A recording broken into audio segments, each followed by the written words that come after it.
and that you're joining us today. We appreciate your time and spending your lunch hour with us as we learn how to talk to parents about vaccines. Thank you to TAPI and Central Arizona Area Health Education Center, also CAHEC, for making this event possible. Let's go to the next slide. And here are some reminders for today. So if you are not speaking, please keep your microphone or your phone on mute. You can use the chat box to ask questions, and we highly encourage you use that. We would love to answer any questions that you may have today. So please use the chat box. We have some TAPI staff, Denise and Jasmine, monitoring the chat, and they're able to get you any information you need or answer any questions that you may have. And we always get this question multiple times throughout the presentation that yes, all handouts, videos, links, and a recording of today's presentation will be available to you on our website after the training today. So don't feel like you need to write everything down or try to capture a link. You will have access to that. Next slide. Okay, so our training today is 10 things parents need to know about why we immunize babies. I'm Laura Smith with TAPI, and I am a certified health education specialist with a bachelor's degree in public health. And I'm very passionate about preventing disease through vaccines. So I'm so happy to be here. I'm the mom of several children, and I have been there sitting in the doctor's office having questions about vaccines, and I'm really passionate about preventing these diseases that we're going to talk about today. Wendy is my co-presenter today. Wendy, go ahead and introduce yourself. Sure. Hi, it's good to be here. My name is Wendy O'Donnell, and I have a background in health education. Immunization has always been a passion of mine. I am also a mom of 3 kids, including one pandemic baby. He just turned 6 months, so it's been an interesting time to have a little one, that's for sure. Yeah, I'm excited to be here. Thank you so much. So I just want to go over the objectives of the training today. We're going to discuss 10 science-centered, evidence-based concepts. So we really want to make sure that you all have the science to back up what we are talking about today. And so then you can go ahead and share with the parents and the people that you interact with factual information, right? We're going to answer common questions you may have and talk about misconceptions that you may hear and teach you how to distinguish facts from myths. And we want to also provide you with credible vaccine online resources that you can share with parents and colleagues. Today, we have a lot of people joining us with a lot of different job titles. Medical assistants, health educators, vaccine specialists, school nurses. I even saw a firefighter doing a vaccine clinic on our registration list. So welcome everyone. We are so happy you're here. And you all are from around the entire state of Arizona. We have all counties represented today, which is always really fun for me to hear.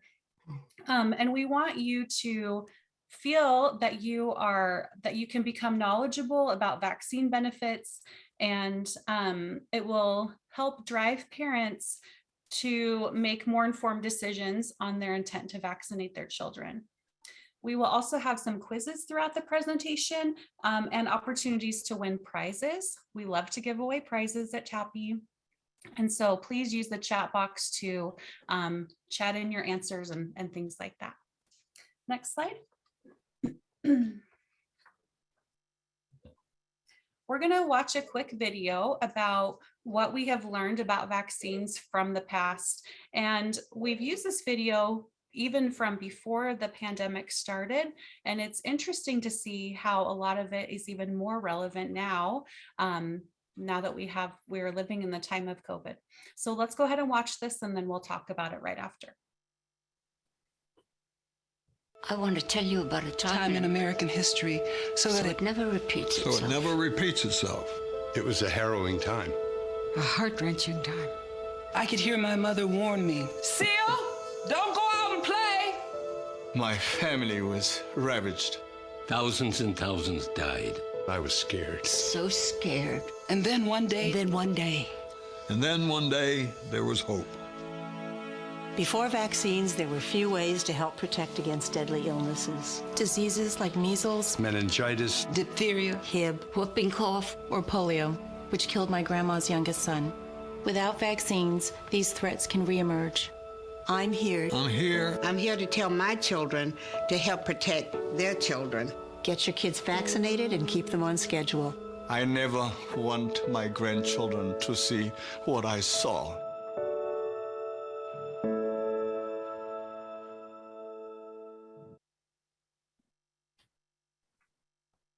Thank you. I see we're getting a few questions in the chat about receiving credit for attending today. Yes, feel free to put in your name and organization, and we will make sure that we account for you, especially if you're watching with more than one person on the same screen in like your office or something like that. Okay, so back to the video. The real dilemma we have to face is that because of the effectiveness of vaccines over the past 50 to 75 years, people have really forgotten about those diseases and the vaccines that are developed to fight those diseases. So this is a phenomenon called vaccine amnesia or public health amnesia. If we don't see it all the time, then we kind of forget that it exists, like polio or something like that. A public health initiative such as vaccination becomes so successful that people just forget that that was how bad it actually was. And we can see measles cases starting to pop up more and more often across the country, which is definitely not what we want to see. So we're going to start by going through the 10 things that parents need to know, and then we will answer questions and go from there. So next slide, Wendy, go ahead and talk to us about number 1. Okay. Sorry about that. Is this covered title? Yeah, it is. I can see your control bar at the top. Yeah, I'm not sure how to make that go away. It was going away on its own before, so okay, sorry about that. The top says, number 1, kids are at risk for disease. So this is a chart of measles cases, a measles outbreak that we had in 2019. So measles is something that we have a very effective vaccine for, but it is highly transmittable. So it's very, if we don't have a certain level of vaccine coverage, then it's very easy for measles to spread from person to person. So this is just a demonstration that the diseases have not gone away. We currently still have pertussis circling, and this could easily pop back up and cause some problems around the state. Arizona is specifically targeted or identified as a hotspot for measles because those vaccine coverage rates have decreased. Every year, the Department of Health requires schools to submit their immunization data so we know who's covered and who's not. And this is public information, so parents can go online, they can check this information themselves. We were typically at about the 95% coverage rate, which is really good for stopping very contagious diseases like measles. But over the last several years, that number has been decreasing. So the number of the percentage of vaccine coverage has decreased while the number of vaccine exemptions has increased. And that leaves our kids especially vulnerable to diseases like measles. And because of that, Arizona is now considered a hotspot for these vaccine preventable diseases.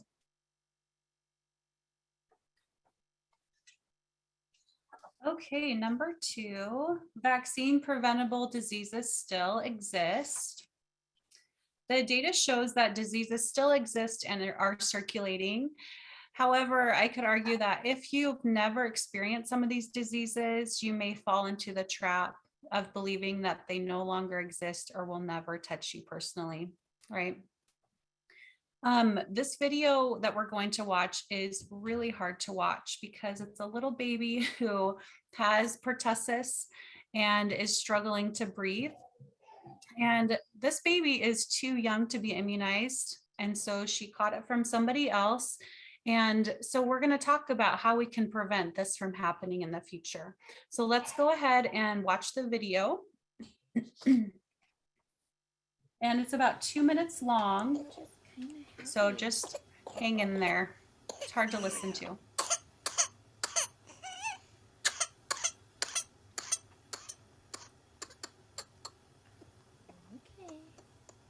it's okay.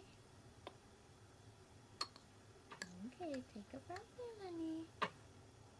Come on.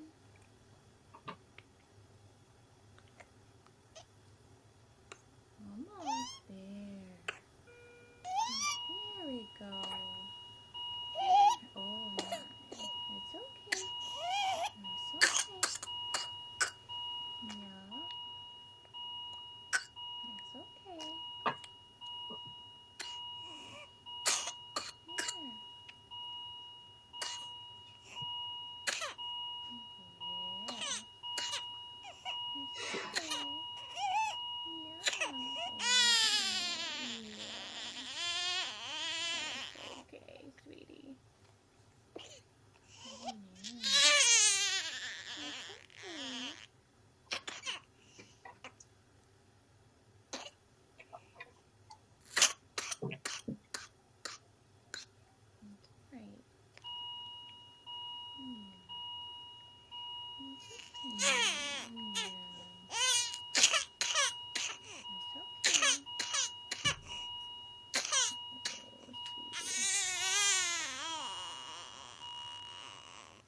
It's okay.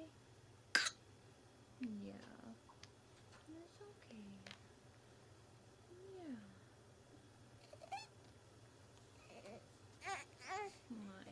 Here. Yeah. It's okay. Yeah. Okay, sweetie.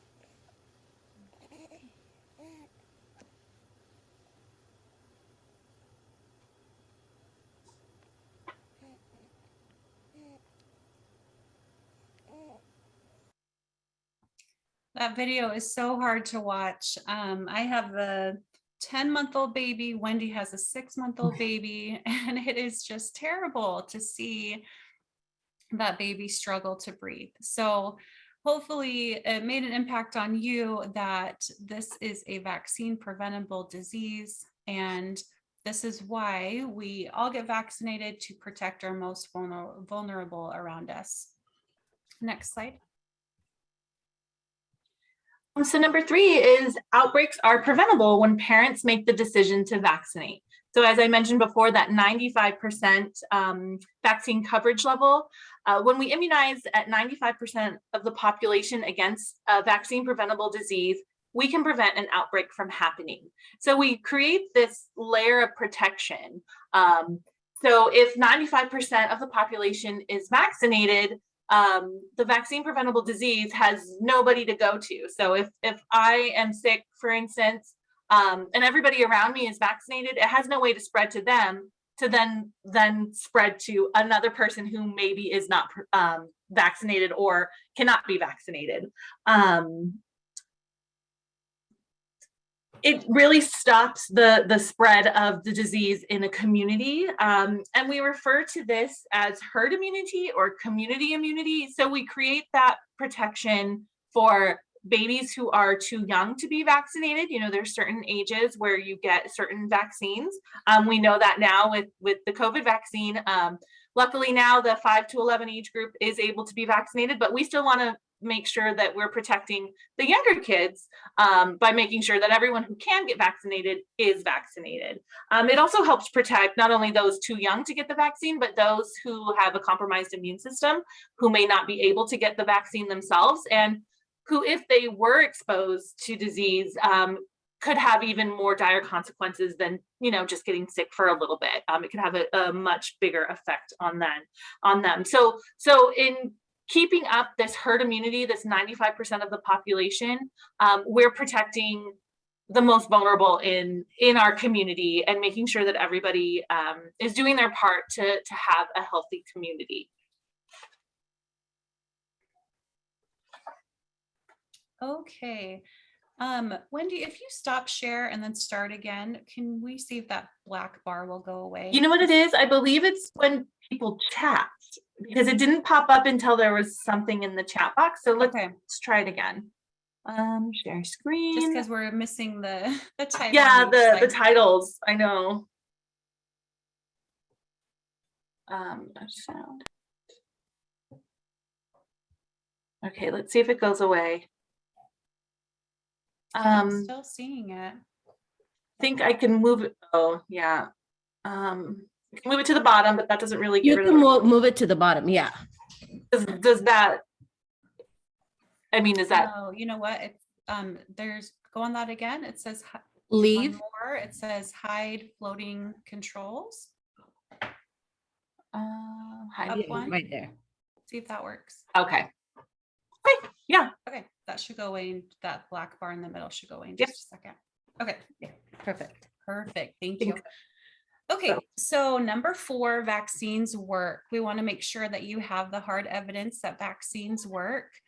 Once we have a vaccine against a disease, that means we've been able to eradicate, eliminate, or decrease the number of cases to almost 0% after the vaccine has been introduced.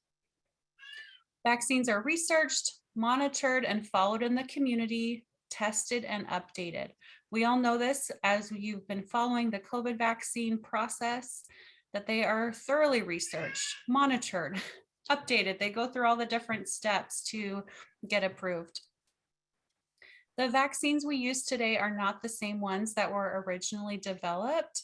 Once a vaccine is approved for use, it is still tested constantly and researched for safety and efficiency. These diseases go away because vaccines work. So let's look at this chart here. Smallpox was eradicated in 1980, decreased 100%. Polio decreased 100%. You can go through this list and see all of these diseases have decreased from 94% to 100% once a vaccine has been introduced. Next slide.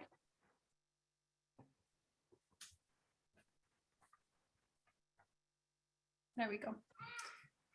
According to the CDC, vaccines save an estimated 42,000 lives every year in the US alone, which is 3 times more seatbelts and 3 times more than seatbelts and child restraints combined. So I said I have a lot of kids, and when we get in the car, we all buckle up, right? We make sure that the baby is in her car seat correctly with the strap across her chest. And we don't want to get into an accident and cause harm. If you think about that compared to vaccines are 3 times more. They save 3 times more lives each year than seatbelts and child restraints combined. It's just another way to protect your child from something that's preventable, right? It only takes a single exposure to a disease that you can't see for your child to become ill with one of these diseases. And the long-term effects on their health can be very serious if they survive. So we want to make sure our children are protected, and we encourage the parents we're working with to protect their children also. Next slide. Okay. So number 5, vaccines offer protection to us, sometimes in different ways. Newborns receive some immunity from their mother, but it often wears off when they are still young, which is why a lot of the vaccines start at a certain age. Some people cannot get vaccinated if they're too sick or if they are allergic to some of the ingredients in the vaccine. So vaccinating you and your family helps protect them. Again, it's that community immunity that we're looking for. And, you're protecting your neighbor by vaccinating yourself. Getting shots offers protections that will help your child immune system fight when they are exposed to diseases. So it helps give them a little glimpse of what they could see if they were going to be exposed to the disease itself. And then it creates that immunity so that if it is exposed, your immune system remembers, oh, I've already seen this. I know what to do. I'm not going to get sick. I was very lucky to be pregnant when the vaccine was offered. So I did get the vaccine, and I was very excited to get the vaccine to protect me. And because we know that pregnant women are at higher risk for complications from COVID-19. So that gave me a little bit more peace of mind going out into the community and coming back to my family and going into work and things like that. So I knew that I was doing the best to protect myself, which of course protects my unborn baby. Some of the research that's come out about the immunity that babies are born with when their mother is vaccinated has been really encouraging, and further cemented my feelings of being glad that I was able to get vaccinated. So I'm super glad that I was able to offer my newborn even a little bit of protection because I was vaccinated when I was pregnant. So I think, in Laura's case, it was a little different because her baby was born probably right when the vaccine was created and starting to be introduced into the community. So I probably had a little bit more peace of mind than she did. So the timing worked out for me really, really well. And now vaccines are widely available to all pregnant people. And we'll talk about that in just a little bit, if it's okay to get to get these vaccines while pregnant. Yeah. And also, we talk about it offers the newborns some protection, but then the way that vaccines have been studied and the way that we know what age to give them, they've been studied to give the immune system the best response. So we start the vaccination series early in a child's life to start them building immunity to some of these diseases right when it's kind of wearing off from the protection that they received from their mom. So all of those, the timing of vaccines has been studied, and that's shown to be the best and to give the best immune response and the best protection in everybody, no matter what age.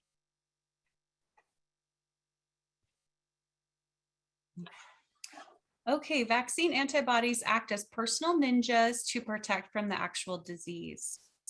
After someone gets the actual disease, it can take several months or years for their immune system to fully recover, leaving them vulnerable to other illnesses and diseases. So it's better to actually get the vaccine in the first place and prevent that.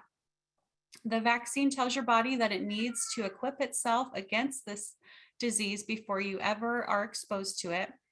And then your body in response creates a bunch of antibodies that are like these ninjas, to just waiting to fight off an exposure. Many years ago, when the vaccines were developed, they had a lot more antigens in them to protect against the disease. Now, with advances in science, the vaccines have been refined and updated to reduce the amount of antigens needed to protect against the disease. You can see on the screen here on the left, 30 years ago, there was 3,000 antigens, when today there's 305. So a significant difference. And with less antigens, we're able to protect against more diseases. 14 diseases now compared to 8 30 years ago.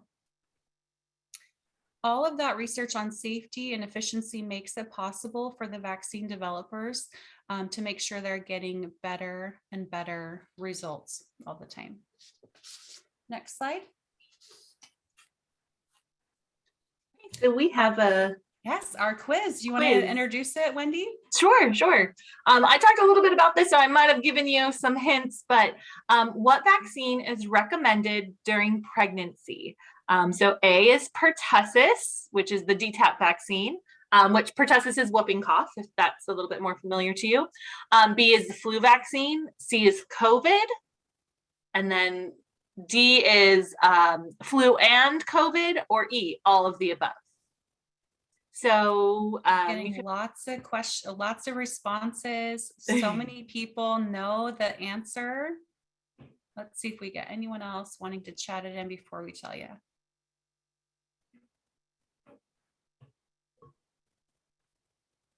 I'm very happy to see a lot of E answers. E is all of the above. Pertussis, flu, and COVID vaccines are all recommended and safe to take during pregnancy. And this is a really great reason why, is because babies get their first vaccine from mom. So again, this has all been studied, the timing of it. You know, it's recommended to get the pertussis vaccine at a certain time in pregnancy to give the best immunity to the baby as well. But pertussis, flu, and COVID are all recommended to get for a pregnant woman to get during pregnancy. I talked about my experience. I was able to get that peace of mind with my first two pregnancies. I got the pertussis and the flu vaccine, and then of course with this third one, I was able to get the COVID vaccine as well. And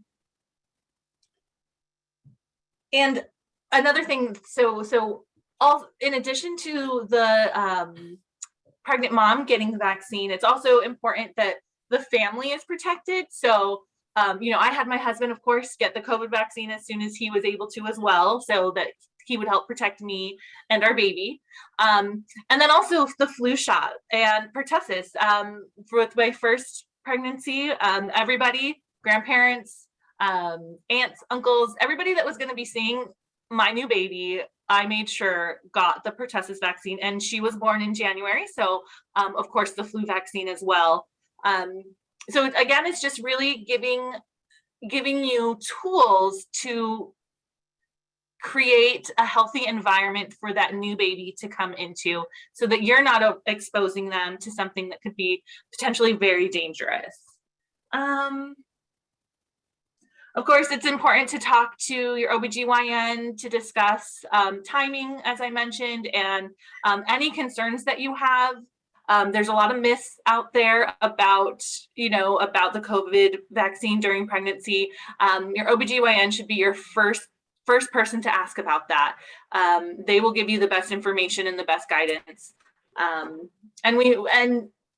the research now has shown that it is safe. There's absolutely no reason to not get the vaccine during any of these vaccines, of course, during pregnancy.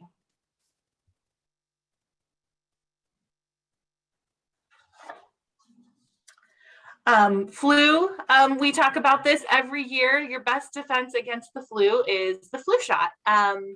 It's flu season again. We're coming into, we just finished Thanksgiving. We're coming into the holidays. You're going to be around, many people are very excited to be around family again, because last year's celebrations might have been a lot different.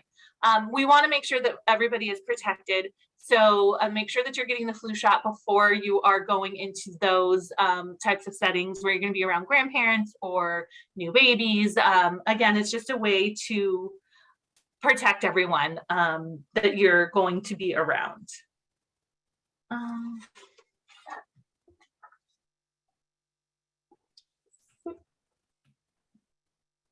So here's another quiz. Can someone get the flu vaccine and the COVID vaccine in the same visit? So A is yes, B is no, and C is not sure. This is a great reminder for everybody, not just pregnant people, but everyone. If 5 and up, can they get a flu vaccine and a COVID vaccine at the same visit? Everybody is saying A, yes, you can, and you're all correct. So thank you so much for your participation. I see A's all the way down. That's awesome. I'm so glad that that message has reached everybody, and you all know that that is okay to get the flu vaccine and COVID vaccine in the same visit. Next slide. Doctors and science support vaccination. So all of the organizations support immunization as a strategy to keep kids healthy. trust your healthcare provider. That is where you should be going for any medical advice, right? Their education, knowledge, and experience is what you can rely on if you have questions. They are also a great place to send parents if you get stuck on a question that a parent may have about a vaccine that you're not sure. Tell them to talk to their medical provider. Next slide. And number 9, off to school equals up to date on shots. Vaccines are required when children enter childcare, preschool, or kindergarten to protect them and their classmates. And it's really important for kids to be up to date because they're in close contact, as we know, as COVID has shown us, they're in close contact with their peers, with the other students, the teachers. And when they're that close, disease can spread rapidly. And you don't want your child to get sick, and you don't want them to bring home something to get the family sick. Again, those that are too young to be vaccinated, those who have compromised immune systems. There's been data to show that a lot of kids during the pandemic have fallen behind on their shots, and kids weren't going to their well child visits because of concerns of getting COVID. We were all just kind of hunkered down and trying to do the best we could to avoid being around other people or being potentially exposed to COVID. But now is the time to make sure that your child is up to date. We're doing in-person schooling again, and I think everyone's kind of back and trying to get back to normal, especially now that it's school-age kids can get vaccinated all the way down to 5. There's also some confusion between required, so vaccines that are required for school and then the vaccines that are recommended. I think people see the term required and they think that's more important than recommended vaccines. The requirements are set by the state. So they just say, okay, this is what we want kids to have in school to keep kids healthy. So it is not a comprehensive list of all the vaccines that are available and that are recommended for your child. School-age kids have a bunch of different recommended vaccines by their providers, and those are the ones that it's very comprehensive, and you can talk to your child's provider about that. But that list is bigger, and it's not decided on by politicians, it's decided on by healthcare professionals. So it's a more expansive list, and it really gives them the best level of protection.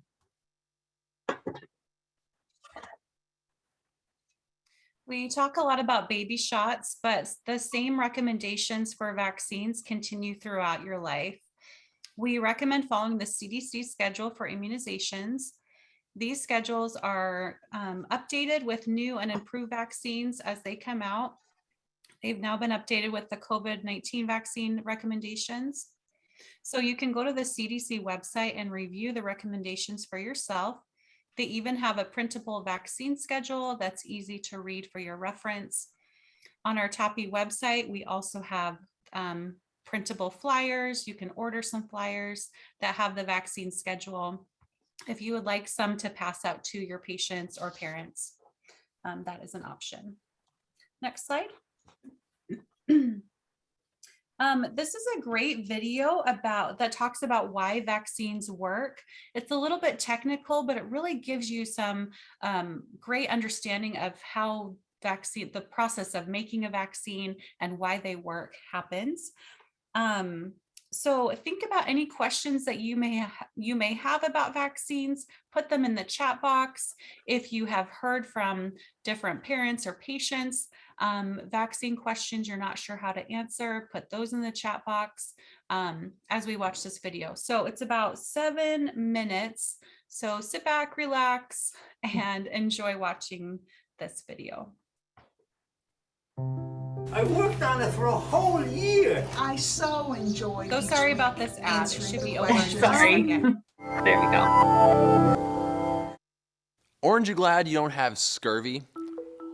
In 1747, in the first medical trial ever performed, Scottish physician James Lind found out that eating citrus fruits could cure scurvy. Now, today we know this works because citrus contains high levels of vitamin C. In fact, ascorbic acid, a common name for vitamin C, comes from the Latin for not scurvy.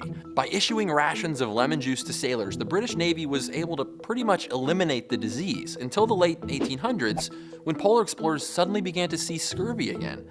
The copper pots holding their lime juice had destroyed the vitamin C, but they were pretty confused. So despite James Lind's experiments 150 years before, citrus fruits became the enemy. And when Robert Falcon Scott set out to reach the South Pole in 1911, he carried the finest in canned meat products, biscuits, chocolate, tea, and zero vitamin C. A Norwegian team beat them to the pole by 5 weeks, and during their sad journey home, Scott and his team perished in a blizzard, sick and weak from what was probably scurvy. It had been so long since anyone had seen this disease, the British had forgotten how to prevent it.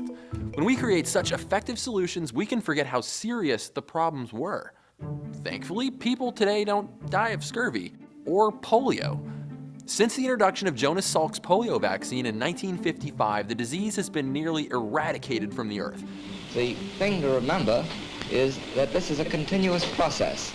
Compare the 358 infections reported in 2014 to the 1940s, when 500,000 people per year were paralyzed or died from polio infections. Vaccines work. Our immune system is on constant alert against germy baddies, with millions of white blood cells each on the lookout for specific infections. When an immune cell meets its target, it replicates itself, and this clone army sends a barrage of protein weapons called antibodies to label the trash for cleanup. And after the infection is gone, so-called memory cells stick around, ready to mount a fast attack in case this germ shows up again. This is how we develop immunity, and it works pretty well, since we're all still alive. But even with all that, some super bad germs can take us out before our immune sentries have had time to call up their clone army. This is especially true for young children. Their immune systems are fresh out of basic training. Thankfully, we have vaccines, which are made of tiny pieces or weakened versions of viruses or bacteria. They let our immune system see what the bad guys look like and recruit those all-important memory cells before we ever have to actually see the real enemy. Thanks to vaccines, the US was able to eliminate measles in the year 2000. But in recent years, as more and more parents are refusing to vaccinate their children or are vaccinating them later than what doctors recommend, it's back. In most states, more than 90% of children are vaccinated, but that's not enough to keep a disease like measles at bay. In our episode about Ebola, we talked about a number called R0, the basic reproduction number for a disease, or the number of people infected by one person in a susceptible population. For Ebola, that number is low, but for measles, each sick person will infect up to 18 others. Luckily, vaccines can change that. The fraction of people who are vaccinated or immune can lower the reproduction number below 1, which means the disease is disappearing. 90% of unprotected people who come in contact with somebody who has measles, even just breathing the same air, will become infected. To control a super contagious virus like that, the vaccination rate has to be 95% or above. And right now the US is lagging behind, and measles is making a comeback. The Guardian put together a simulation of just how this so-called herd immunity works. When enough of a population is vaccinated, even if it's not 100%, the herd can protect the unprotected. With vaccine refusal on the rise, our herd immunity is breaking down. Preventable diseases like measles and whooping cough have become our scurvy. Most of us don't know anyone with polio, and measles, it's not that bad, right? Well, yes, it is that bad. Before the age of vaccines, millions of people were killed by diseases that today are just bad memories. Vaccines have let us develop a sort of generational amnesia. Today we expect our children to grow up healthy, and we're lucky that we don't appreciate just how dangerous these diseases are. Like science writer Seth Mnookin says, vaccines are victims of their own success. Because of stories like Andrew Wakefield's discredited study wrongly linking vaccines and autism, and the news media's obsession with pictures of crying, terrified children being poked with needles, people are nervous about vaccines. This anxiety isn't new, though. When Edward Jenner in 1798 saw that milkmaids didn't catch smallpox, well, he realized that because they'd been exposed to the similar cowpox disease, they were immune. And based on this, he developed an early smallpox vaccine by inoculating humans with the cow virus. In fact, the word vaccine itself has bovine origins. Still, as far back as 1802, critics were claiming that the smallpox inoculation would turn you into a cow. Vaccines don't come without risk. Nothing does. But on average, fewer than 1 in a million people will experience a dangerous reaction to common vaccines. Car accidents, playing outside, even walking will injure more children. Vaccines are asking us to do something altruistic, to make a choice to protect not only ourselves and our children, but also those around us. Author Eula Biss says that vaccines are one of the most empathetic things that we can do. A system that's based on people voluntarily using their bodies to protect other vulnerable people. And that's something I hope we don't forget. Now, I'm a doctor, but I'm not that kind of doctor. It's natural to have questions about vaccines, and you should have a conversation with your medical professional. They want the best for you and yours. I will give you one prescription though, and that's to subscribe so you can get a full dose of science every week. And if you want to read some amazing books about vaccines, check out Seth Mnookin's The Panic Virus and On Immunity by Eula Biss. Links in the description. Stay curious. Today we know that citrus fruits cure scurvy because they contain high levels of Okay, thank you, vitamins. Wendy. Sorry, there we go. Okay, thank you. So if anyone has any questions about that video, feel free to put them in the chat, or if you have been hearing any questions from parents that you work with or colleagues, feel free to put those in the chat box also. Let's go to the next slide, and Wendy, you're going to talk about COVID-19 vaccines. So the safety of COVID-19 vaccine is a top priority. So full safety trials were done on each vaccine, and ongoing monitoring continues. As Laura mentioned earlier, it's a continuous thing, not just for COVID-19 vaccines, for all vaccines. We're continually looking at how to make them better. Pfizer COVID-19 vaccine is recommended for children 5 and up, and the safety trials are still ongoing for kids down to age 2. Let me see. So COVID-19 vaccine for kids. Your child might need other vaccines at the same time that they go in and get their COVID-19 vaccine. So that's a perfect time to catch up.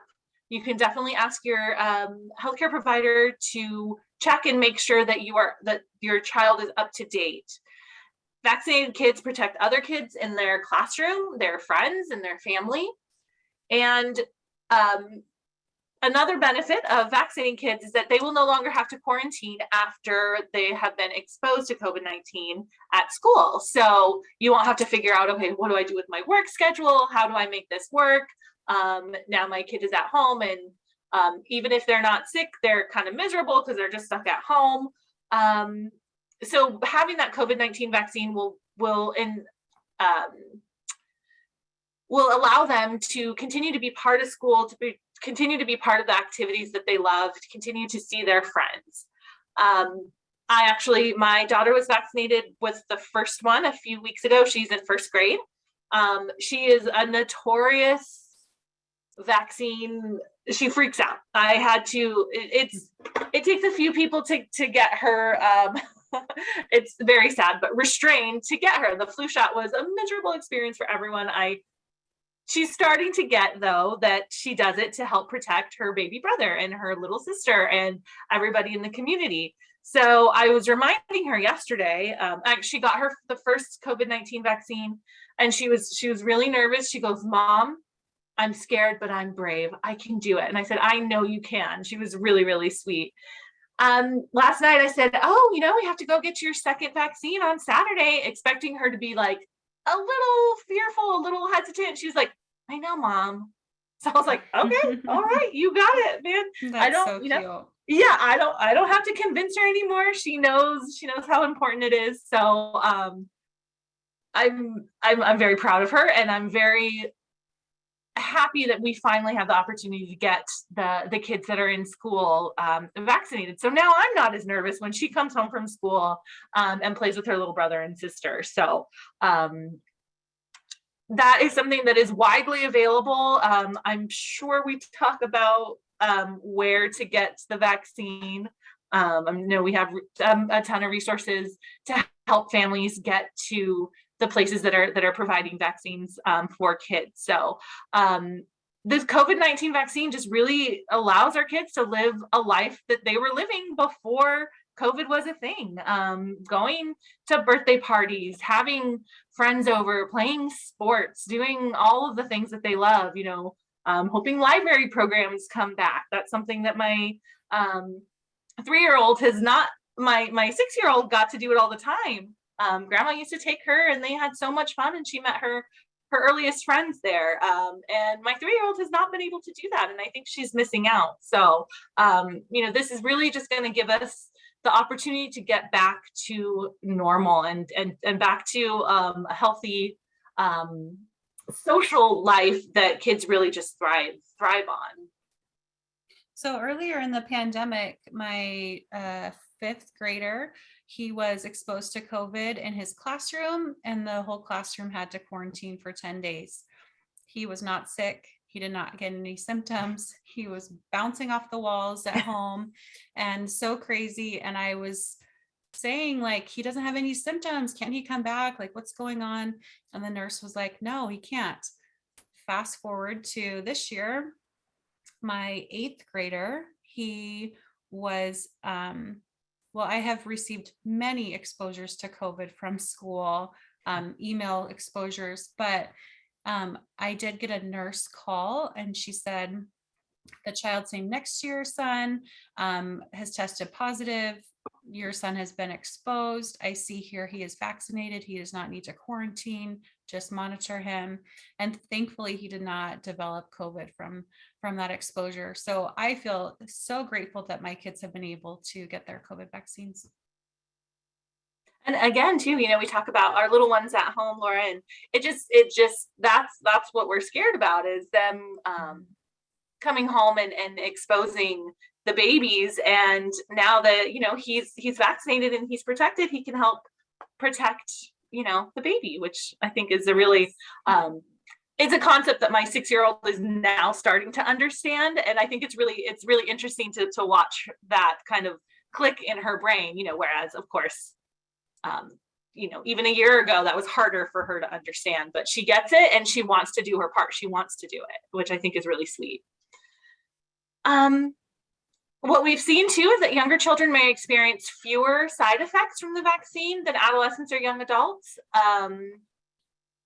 And children who have had COVID vaccine, who have had COVID earlier may have fewer side effects than those without evidence of ever being infected before. And the expected side effects are pain, swelling, arrhythmia at the injection site, fever, fatigue, headache, chills. But again, my daughter, I kept telling her, move your arm, because after I got the vaccine, my biggest side effect was a painful injection site. So it was just, my arm was sore, which I think is expected with really any vaccine. So I told her, I go, make sure you're moving your arm. And we had some activities planned that day. We get home and she goes, Mom, I've been having so much fun, I forgot to move my arm. And I said, I think you were moving your arm while you were having fun, so I think you'll be fine. But she was totally fine. It was really nothing. And yeah, so I'm hoping that she has that same sort of reaction on Saturday when she gets her second shot. And again, we do want to remind you that they can get the COVID-19 vaccine at the same time as other childhood vaccines, and flu as well. So this is a very good time to make sure that the children are getting the flu shot, especially if they're going in for that COVID vaccine. We do talk about how the COVID infection in children have been really mild, but it's really important to remember that even though it might be mild and it's not, you don't really hear about it as much. There have been 6.8 million cases in children. over 25,000 hospitalizations,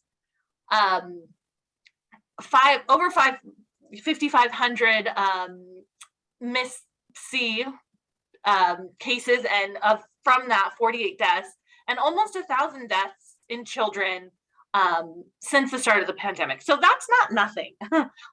That's really important, that those 996 deaths were children. They were people who were in the community. They had friends, they had families. It's important that you can't just say, oh, only this small percentage of people.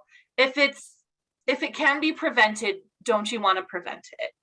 Because that's a life that is, definitely has an impact on the families in the community.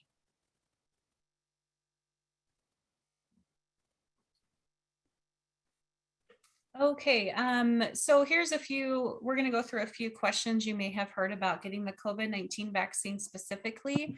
And Janae, thank you so much for chatting this into the chat box, this exact question. So I'm going to talk about it, and hopefully this will answer your question.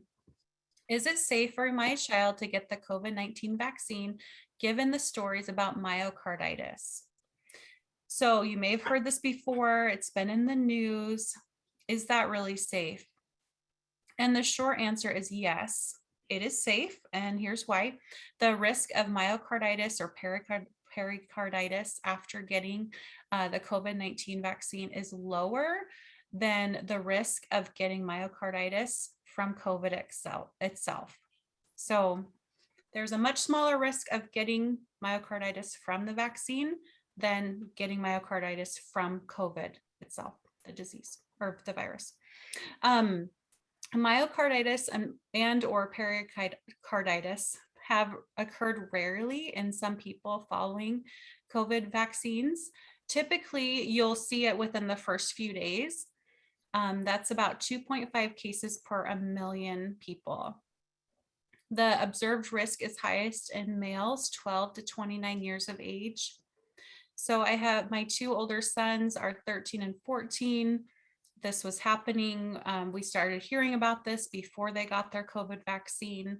I talked to my doctor and she said, yes, it's still better for them to get the vaccine. You can monitor them after. And because I was a little concerned, like, is this safe? It's a newer vaccine. And I knew to ask my doctor, and she talked me through it. And I did get my kids vaccinated. They've been vaccinated for a few months. They did not have any issues with myocarditis. So I was happy that I was able to make that, have that conversation and make that choice. You may know that the Pfizer vaccine is given to kids under the age of 12. It's a smaller dose. It's 1/3 the dose of those 12 and older. So there should be less reaction to that. And aside from COVID vaccines, myocarditis is somewhat common, particularly as a result of viral infections. So typically we see that about 100 to 200 cases per 1 million people per year. So compared to developing that from the COVID vaccine was 2.5 cases per 1 million. So yes. Now, the question from Janae, if the child has a heart condition, should they receive it? And that is a question for the doctor. And I had a friend who has a history of pericarditis. He got the vaccine and he definitely did get myocarditis from getting the vaccine. And he was monitored by his doctor and they had to give him some medication for the myocarditis. And now he's working with his doctor to say, okay, when can I get the second vaccine? And typically they do that in a more like a longer monitoring area. They will monitor you a lot longer than just the 15 minutes after the vaccine. So yes, it's still recommended that you get that. Go ahead and go to the next slide. Okay, here's another one that you may have heard. Is it safe to get the vaccine while pregnant or breastfeeding? And will it, sorry, that's the next slide. So can COVID-19 vaccine affect puberty and or fertility in my child? I have heard this concern. Working with vaccines, we hear all kinds of things. So no, the rumors related to COVID-19 vaccines affecting puberty or fertility are unfounded. In fact, in the studies where they were testing the vaccine, they encouraged people not to get pregnant if they had gotten the vaccine during the study because they wanted to monitor that. And several people did get pregnant during that vaccine trial. So it did not cause any problems with fertility. The mRNA vaccines are processed near the injection site, and activated immune system cells travel through the lymph system to nearby lymph nodes. So they're not affecting hormone levels or traveling through the body to other parts of the body. And there is no biological reason to expect that reproductive health or anything would be negatively affected by COVID-19 vaccination now or in years to come. So thank you so much for these questions. These are really great. Next slide. Is it safe to get the vaccine while pregnant or breastfeeding? COVID-19 vaccines are recommended for all people 5 and older, including people who are pregnant, breastfeeding, trying to get pregnant now, or may become pregnant in the future. As Wendy mentioned before, pregnant people are more likely to get severely ill when they contract COVID-19 compared to non-pregnant people. When I was pregnant, I delivered in January. The numbers that were happening at that time were a pregnant person was 17 times more likely to be hospitalized if they contracted COVID. That was a pretty scary thing, and I did not have access to the vaccine. Thankfully, I did not contract COVID while pregnant and made it through, but overwhelmingly, it is safe and effective to get the vaccine while pregnant or breastfeeding and can protect you a lot more. If you are pregnant or have questions about the COVID vaccine during pregnancy, we do have this number and link. There's a live chat on Mother to Baby. So we will have that on our website with all the other links today. Next slide.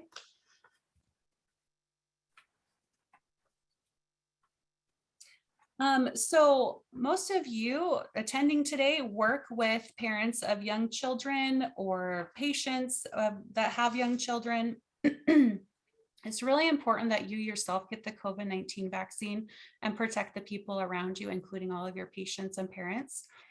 It is widely available now. We want you to stay healthy and be able to continue to serve Arizona's families.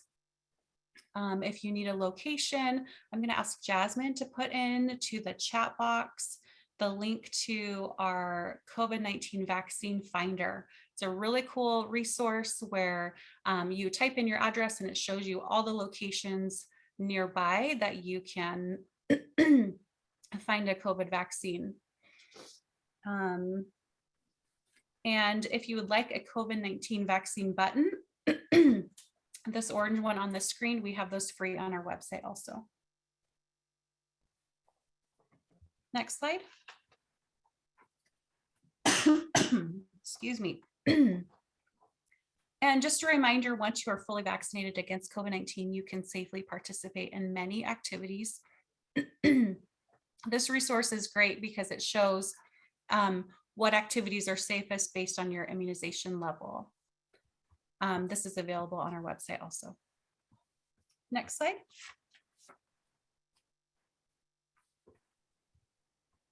Okay, Denise, do we have any questions that have not already been answered in the chat? We have time to go over those.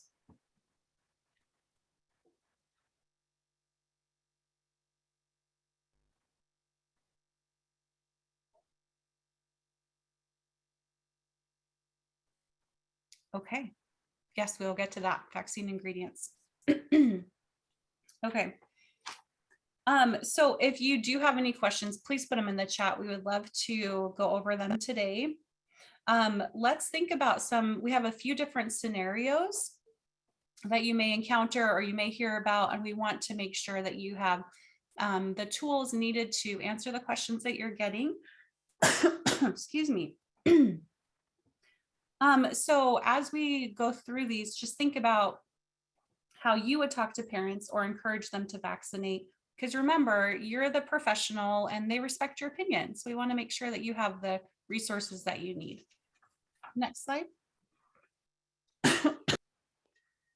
So our first conversation that we want to bring up is about the journey of vaccines. So a couple you're friends with tells you that they worry newer vaccines are not safe.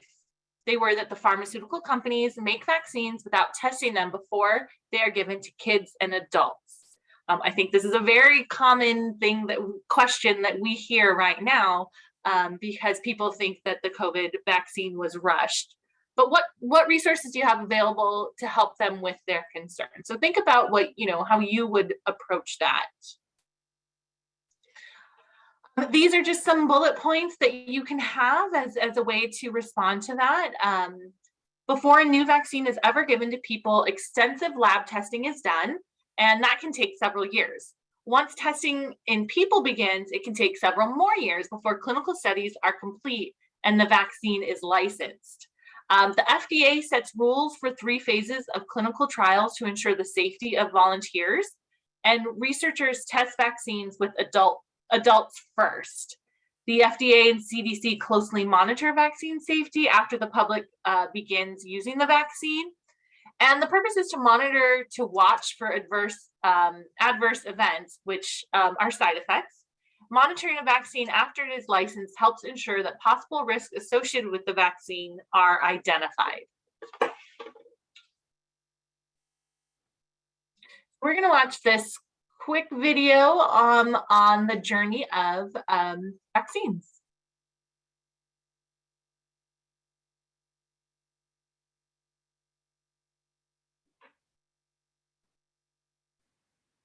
The journey of your child's vaccine. A vaccine must be safe and effective. How a new vaccine is developed, approved, and manufactured. Vaccines begin the journey in the laboratory, where scientists work to figure out how best to protect against dangerous germs. Before a new vaccine is made available to the public, researchers usually must do years of lab tests on the vaccine.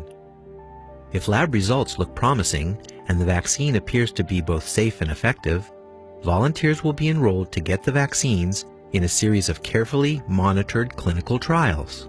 The manufacturer usually conducts 3 phases of clinical trials. Each phase is designed to gather more information about the vaccine safety and how well it works.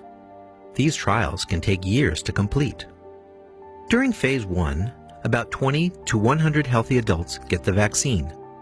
Researchers track how well the vaccine works, whether it's safe, what is the correct dose for disease protection, and what possible serious side effects may occur.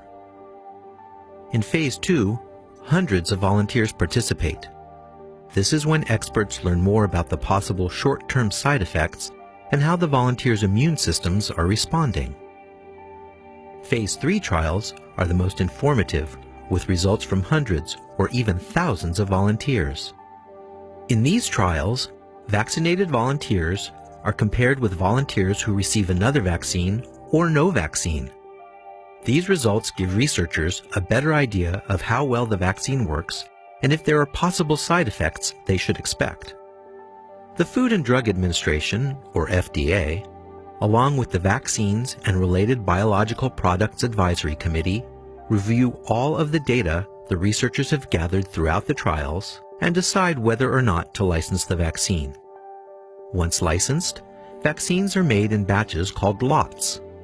Manufacturers test the lots to make sure the vaccines are safe, pure, and potent. The FDA reviews the safety and quality of each lot before it is released.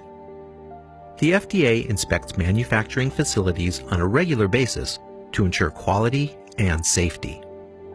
How a vaccine is added to the U.S. recommended immunization schedule. Once the FDA licenses a vaccine, CDC brings together the members of the Advisory Committee on Immunization Practices, or ACIP, to review all of the research available on the licensed vaccine.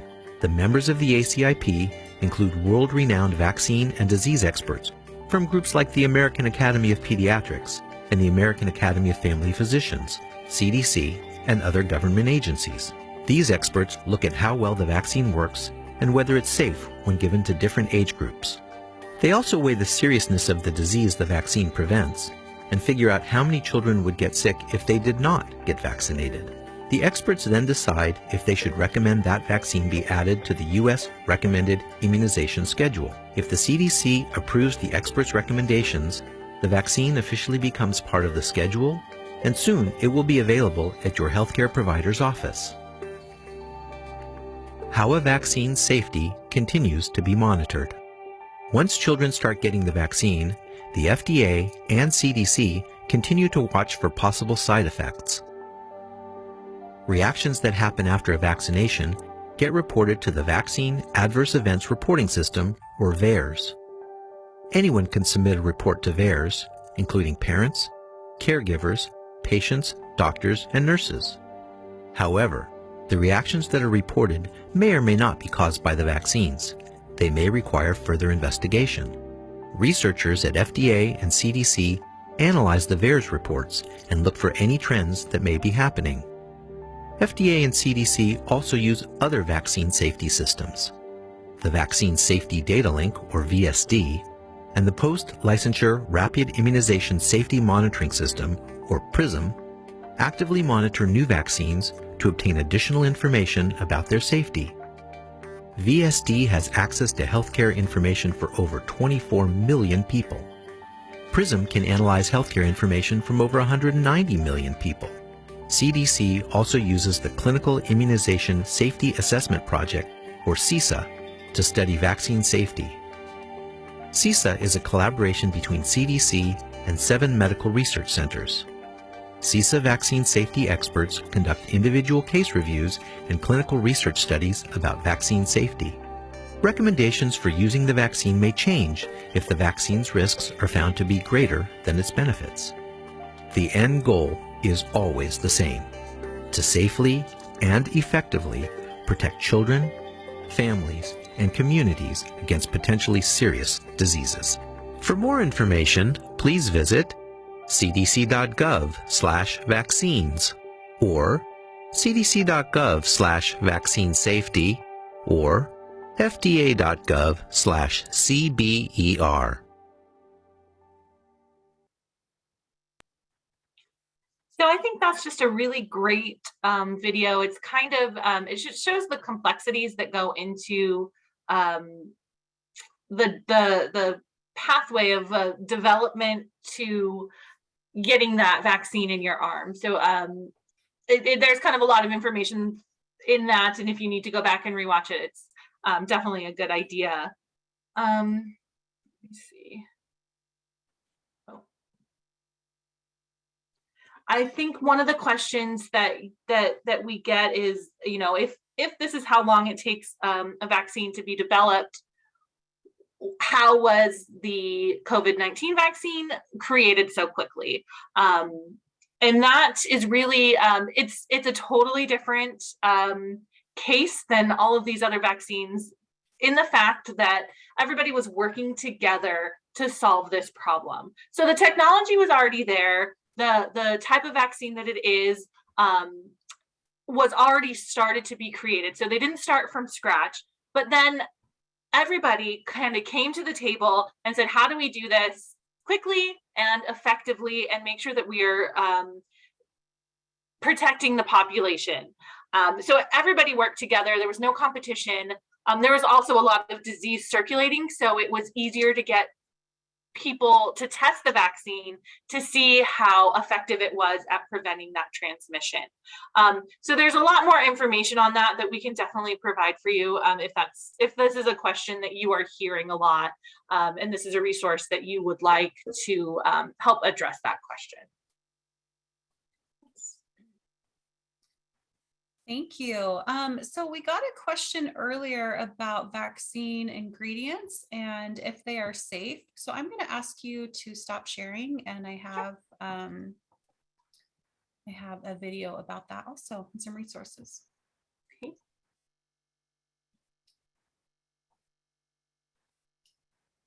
Okay, there we go. Okay, so you may be wondering, you may have heard about thimerosal, which is in the influenza vaccine. And some people are worried that it can cause mercury poisoning in either children or affect the unborn child of someone who's pregnant. So I'm just going to explain to you why thimerosal contained in vaccines is not harmful. It's not actually the same type of mercury as you may be thinking mercury is. So mercury is a naturally occurring element found in the Earth's crust, air, and soil. And thimerosal contains ethyl mercury. Now, I am not a scientist or a doctor, but we do have Dr. Paul Offit, who is very good at explaining why this is safe and why it's needed. So let's watch this video of him telling us about it.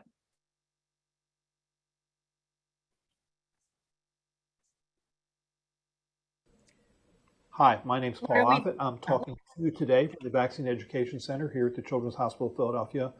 I think one of the concerns parents have is about a potential additive to vaccines, the preservative mercury.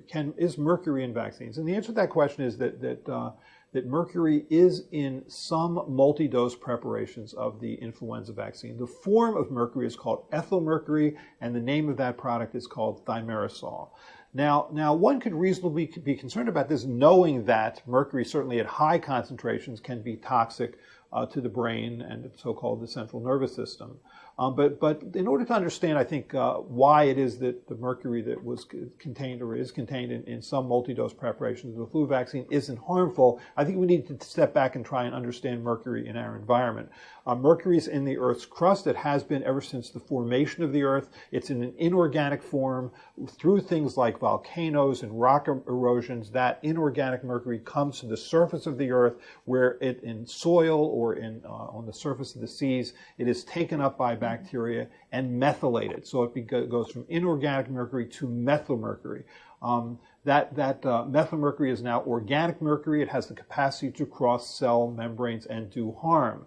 Now, the quantity of methyl mercury that's in the environment is actually far greater than one would ever be exposed to in the mercury that's in vaccines, which actually isn't methyl mercury. It's ethyl mercury, and it's a larger molecule, and as a consequence, is excreted from the body 10 times more quickly than is methyl mercury. So whereas methyl mercury accumulates to a far greater extent in the body than ethyl mercury, I think parents should be reassured by that. But I think more reassuring is the fact that just to know that because we all are exposed to methyl mercury all the time, and it's in anything that's made from water, including breast milk and including infant formula, that babies are exposed to far more methyl mercury in what they drink as young infants, either in formula or in breast milk, than they would ever get from the mercury in vaccines. And remember, the vaccines or influenza vaccine isn't given to less than 6-month-old children. So again, there's no avoiding mercury, and as is true, there's no avoiding many heavy metals in the environment. We all have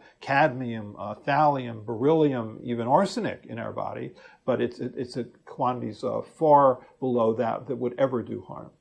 Hope that helps. Thank you. Okay, so just wanted to reinforce that all vaccines are tested. They go through strenuous safety trials to make sure that they are safe to take. And hopefully that answers your question about ingredients in vaccines. So Wendy, we can go back to you. If there's any other questions, I see the request to put that link in the chat. All of the links from today, including that video, and there's also a fact sheet that goes along with it, are available on our website. And we will put the link in at the end if it hasn't been already. And you can access that anytime. So let's get forward to Wendy. Will you talk about autism? That's always Sure. something that we hear a lot. Sometimes parents are concerned if their child gets a vaccine, will they get autism? So why don't you kind of talk us through it and let us hear. Okay, so this is kind of how the conversation is framed.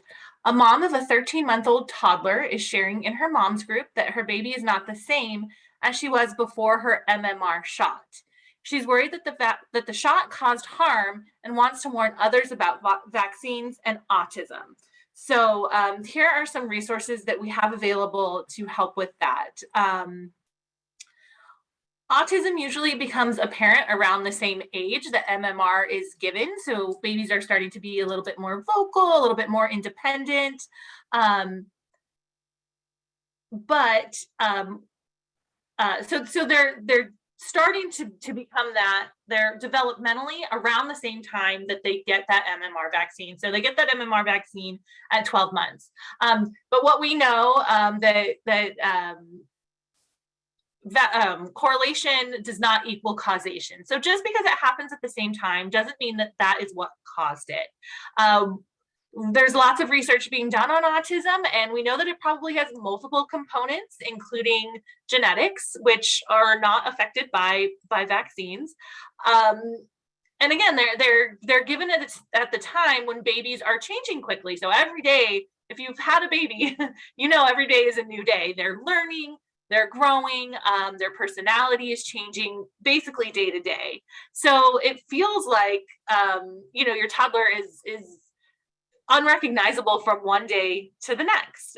So it just happens to be around the same time that you notice that the MMR is given, that you notice that your baby is changing and all of these developmental things are happening. We do have a video for this as well that we want to show. So let's see.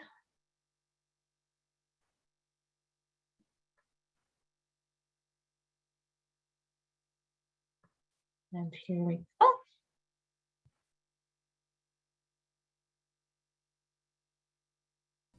Hi, my name is Paul Offit. I'm talking to you today from the Vaccine Education Center at the Children's Hospital of Philadelphia. I think probably one of the most common concerns parents have about vaccines is, do they cause autism? Certainly very easy to find that contention on the internet and in chat rooms, so it can be scary. And I think from the parent standpoint, they argue this: look, my child was fine, they got a vaccine, now they've developed signs and symptoms of autism. Could the vaccine have done it? Well, the good news is that's an answerable question. And it's really been in three different areas that this issue has been raised.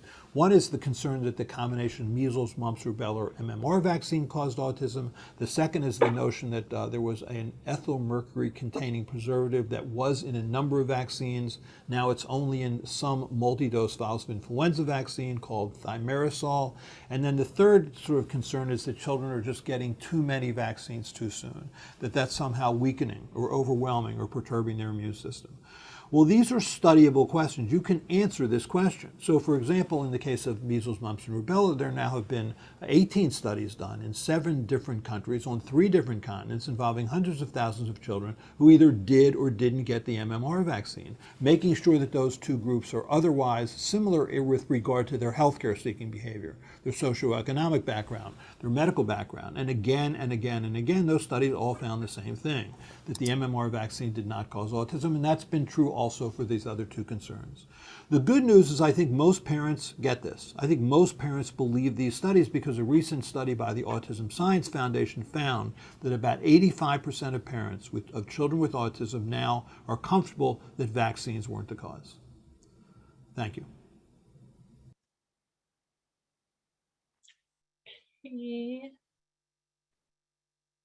Dr. Offit has a ton of these videos. He's really good at addressing a lot of the concerns that he's been doing vaccine research for a very long time.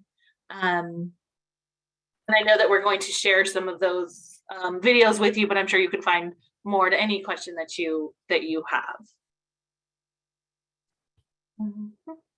If there's any other questions about a specific subject, please put them in the chat. We'd love to talk about it. Okay, so this next scenario is about a measles party. And you may have heard of people having like a chicken pox party, and they get a bunch of kids together. And so all the kids play together and they get a chance to get the disease and then boost their immune system. So a family you're working with is asking if this is a good idea. Now, fast forward to today, and I have heard of people having COVID parties. Get all the kids together, get together with your family. Someone has COVID, let's all go visit them, and we can all get COVID and get the natural immunity. Now, here's why this is not a good idea. And please, please do not recommend, please tell people, do not do this. We know that there have been COVID parties, and the whole party ends up in the hospital on respirators. There was a news article about that last week. And it's really sad because obviously we want to keep people healthy and safe. So let's go to the next slide. Infection usually does cause better immunity than vaccination, but infection causes a lot of other things too, besides immunity. So the price paid for natural disease can include paralysis, brain damage, permanent brain damage, liver cirrhosis or cancer, deafness, blindness, pneumonia, and even death. So those are not great things, and we do not want to expose our kids to those things. So please do not recommend anyone do any sort of measles, chickenpox, COVID party, anything like that. Let's go to the next slide. And go ahead and play this video.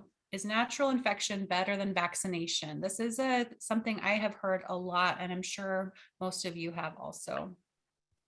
Is this video not on here? This must be the one that I had seen. Okay. Okay. I think it's in this link though.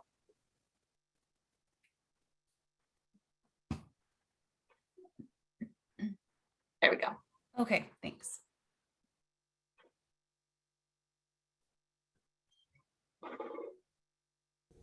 Hi, my name is Paul Offit.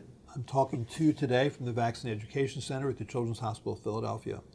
One question parents reasonably ask is, isn't natural infection better than immunization? Well, I mean, I'm a man in my 60s. I was a child in the 1950s. I had measles. When I had measles, I developed an antibody response that is probably threefold greater than what children will get if they get a vaccine. But what I didn't have to suffer by being naturally infected was I didn't get pneumonia, which could have caused me to be hospitalized. I didn't get encephalitis or infection of the brain, and I didn't die. I mean, every year in the 1950s, everyone got measles by the time they were 9 years of age. That meant that 3 to 4 million people every year would get measles. About 48,000 would be hospitalized with pneumonia or encephalitis, and 500 would die. Fortunately, I wasn't one of those people, but I could have been. So the better question isn't, is natural infection better than immunization? The better question is immunization good enough? Can immunization induce an immune response that's good enough to prevent and arguably eliminate these diseases? Well, we have the answer for measles. When we had a second dose measles vaccine recommendation in 1991, that meant that all children in this country were recommended to receive a measles vaccine when they were 12 to 15 months of age, and again at 4 to 6 years of age. With that, we eliminated measles from the United States, eliminated it by the year 2000. The only reason that it's come back recently is that a critical number of parents have chosen not to vaccinate their children. So I think the good news about the measles vaccine is it induces an immune response that's good enough to have eliminated that virus from this country without asking children or having children risk the severe and occasionally fatal effects of a natural measles infection. Thank you.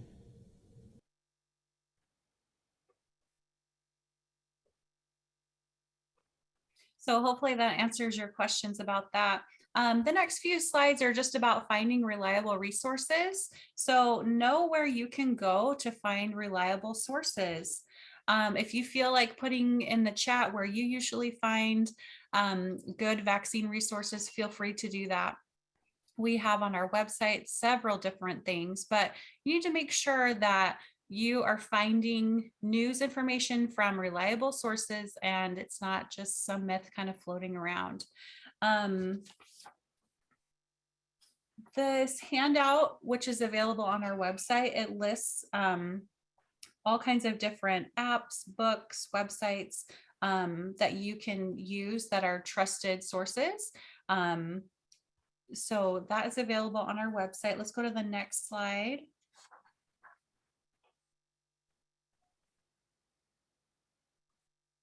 There we go. Many of our videos today came from Children's Hospital of Philadelphia, and Denise put that in the chat. Thanks for doing that, Denise. So that's a great place to go. And Dr. Offit explains things in a very clear way that your parents or patients could find helpful. So those are great resources to use. Also, we recommend the CDC for current vaccine information. Let's go to the next slide. And we have this handout here with common questions that you may hear. This is available on our website, whyimmunize.org. Talking points about how to have tough vaccine conversations, all kinds of different things. Next slide. Tappy has dozens of different flyers for every sort of vaccination or stage of life that you are in, what you can do to protect from the flu, what you can do to protect your whole family, including your pets. We have a family pet flyer. When your child goes off to college, what vaccines they need. All of these are free and available on our website as a download, or you can order them printed and we'll ship them to you. Next slide. Vaccines for Children is such a wonderful program. If you do not have health insurance or your health insurance does not cover vaccination, Vaccines for Children is a program that will let you vaccinate for free. So they have different places where you can find a vaccine for children provider, and it's free to go and do that. So the cost should never be a reason why someone cannot get vaccinated. Next slide. Thank you so much. Thank you, Wendy, for joining me today. Thank you to KHEC for presenting the program, and Tappy also. Make sure that you guys get vaccinated, cover your cough, wash your hands, stay home when you're sick. We love to give prizes, and we have two different evaluations. So one is evaluating the program as a whole. We would love your feedback because it really helps improve our programs in the future. So feel free to fill that out, and we are giving away some prizes for the evaluation. And then the next slide. If you are joining us today as a social worker, certified health education specialist, or registered nurse, we do have CEUs available. So this website or this Survey Monkey link will get you your CEUs for today.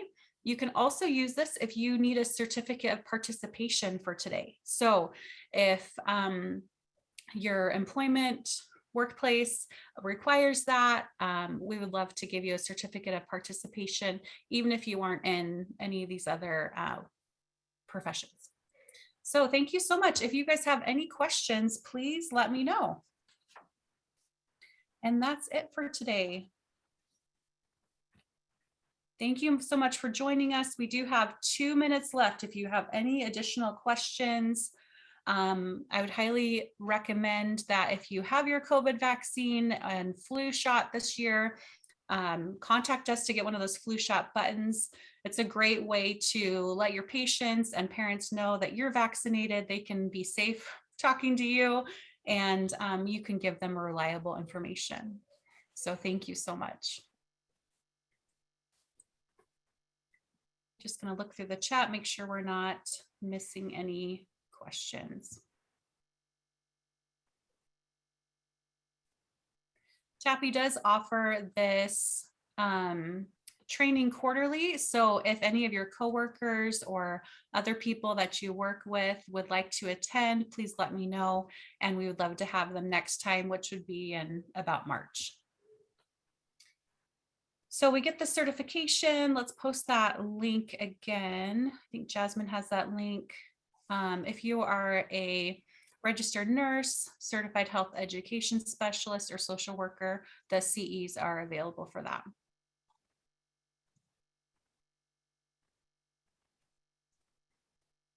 Oh, this is a great question.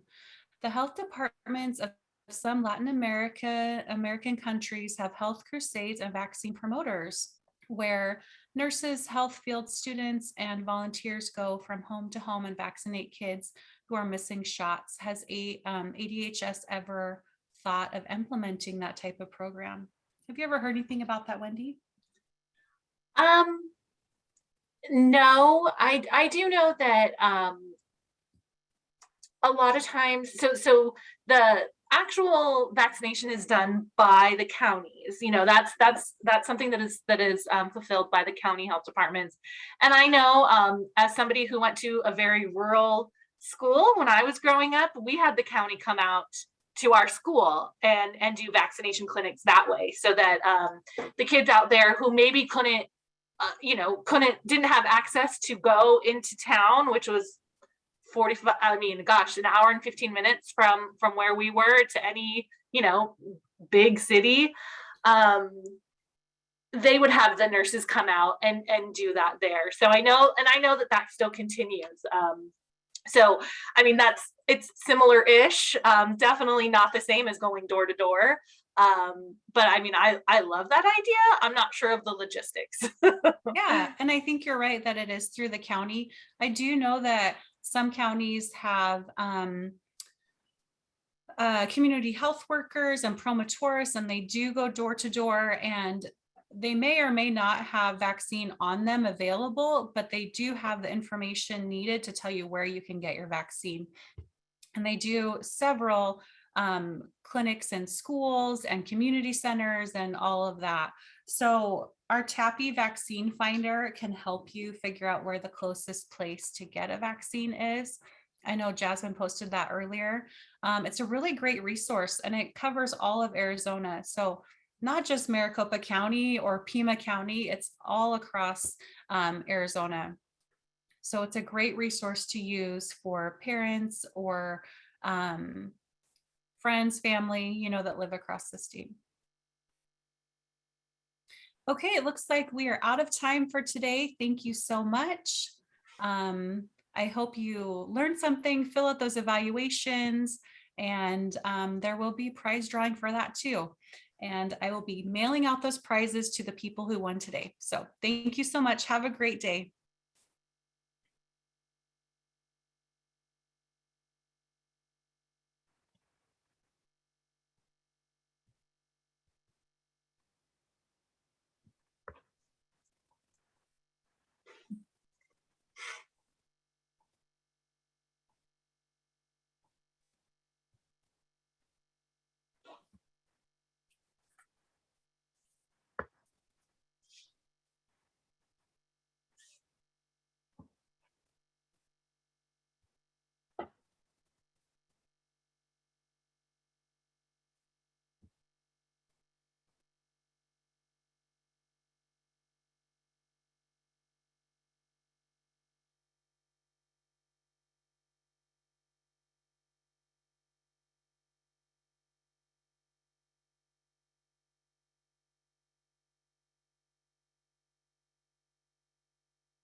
Malika, we are good to stop the recording now too. Thank you.